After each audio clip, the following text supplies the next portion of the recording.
ஸ்ரீ குருப்யோ நமஹ.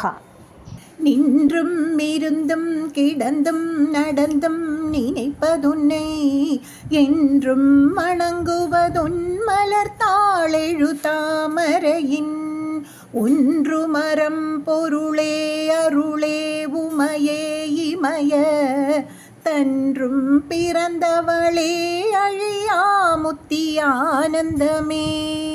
இனி இந்த 10வது பாடலின் விளக்கத்தை பார்ப்போம். உடலில் எல்லா செயல்களும் அம்பாள் ஸ்மரணத்தோடு செய்ய வேண்டும் என்று பட்டர் கூறுகிறார். இறை தியானம் இடைவெளியின்றி செய்தால்தான் இறையருள் கிட்டும்.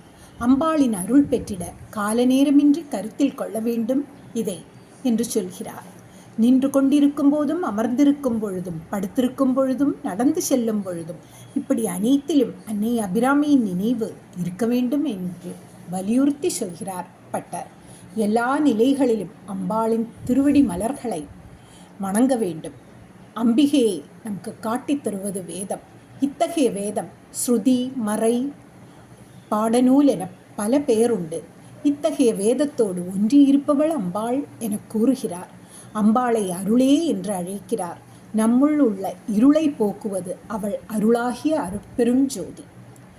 பட்டர் அம்பாளை சிறந்த உமையே என்று அழைக்கிறார். கண்ணுக்கு இமை போல அம்பாளுக்கு உமை என்னும் நாமம்.